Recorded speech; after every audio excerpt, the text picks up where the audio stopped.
Her Silence. Written by Crain. Brought to you by Midnight Pasta.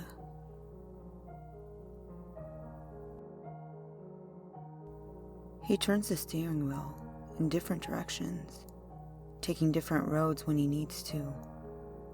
He needs to go through the woods to get to his destination. He's confused, but not about that. What confuses him is why his sister is being so silent as she sits in the back seat. The time is currently 6:36, and he just picked up Emily from her friend Julia's house. He was thankful he didn't have to get out of the car and knock on the door, as she was already standing out in the yard, waiting for him. He had tried making conversation with her. "How'd it go at Julia's? Did you have fun? Has a rabbit gotten better?" But with everything he said, he was met with silence. It weirds him out, and he grows slightly concerned. Is she okay?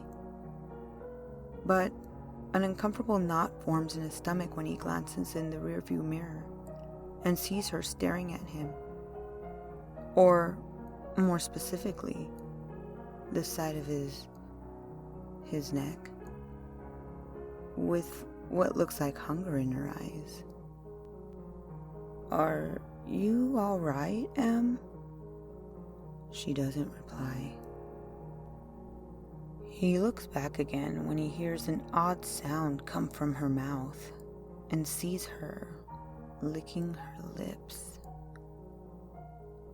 "What are you doing?" No answer. He lets out a shaky sigh before reaching and turning the radio on to put some music in the car and distract him from the situation. Eventually, they pull into the driveway and he stops the car, unbuckling and opening his door.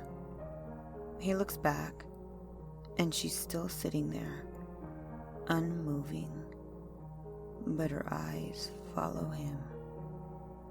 "Come on, Emily, you can't stay out here. What are you doing?" "Nothing." "Seriously, what's gotten into you? You haven't said a word." No sound leaves her mouth as she unbuckles, opens the door, and steps out of the car. He runs his hand through his hair in slight confusion and relief, before reaching back in the car and grabbing his phone out from one of the little slots beside the cup holder.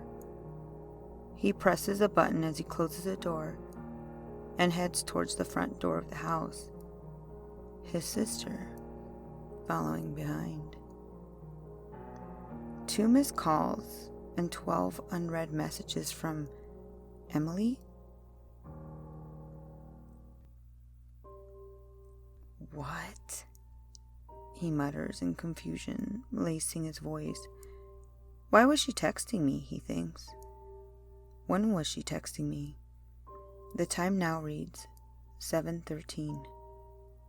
He feels uneasy, like something's not quite right, but he doesn't know what exactly.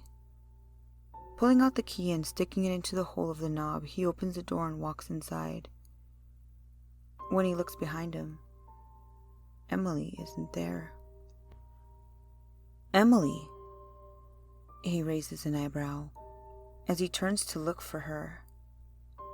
"Emily, where'd you go?" He doesn't see her. "Em!" He suddenly sees an Emily-shaped shadow walk into the yard, and he follows. "What are you doing? You know you're..." But he stops. Nobody's there. This feeling of dread hits him in the chest as he looks out into the dark woods beside his house. He sees a figure standing just behind the outline of the trees. It's short, with long hair, just like Emily. This isn't right. Has she lost her mind? Maybe it's him that's losing his mind. Chills run up his spine as he walks closer to her. Emily, what are you doing? She turns and runs out of sight. This doesn't make sense. She's usually terrified of the woods, especially at night. There's no way she'd go in there unless something was wrong. Without thinking, he takes off through the trees. He doesn't know what's going on, but he isn't going to let Emily get herself into danger. He turns the flashlight in his phone on and pushes past all the weeds in his way and avoids tripping over anything. Emily, he calls. Come out right now. His head turns when he hears a twig snap. Come on, Emily. If this is some kind of prank, it's not funny. The tension rises beneath him as complete silence fills his ears. Oh no. Is it a bear or a panther? He shines the flashlight in every direction, trying to see something. Anything. He can feel his breathing quicken. Is Emily okay? Another twig. No. He's not going to leave her out here alone. He's going to find her, even if he dies trying. He feels his phone buzz again against his palm, and he looks at the screen. Another text from Emily, and he lets out a relieved breath. At least she's still alive. He opens his messages and reads over what she said, before letting out a confused and fearful gasp. This time, it's the leaves, and it comes from directly behind him. His hand shakes as he slowly turns around and lays eyes on her. A low growl, a scream, and silence. His phone buzzes and glows from the ground. 6:34. Dude, what happened to picking me up? 6:36. Mike, answer me. 6:37. What are you doing? 6:41. Idiot. Reply, please. 6:43. Mike?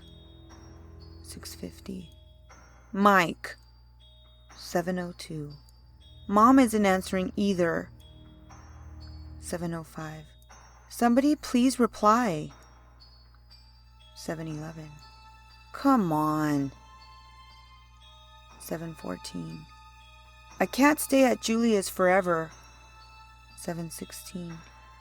Are you alive, Mike? 7:20. Talk to me. 7:34.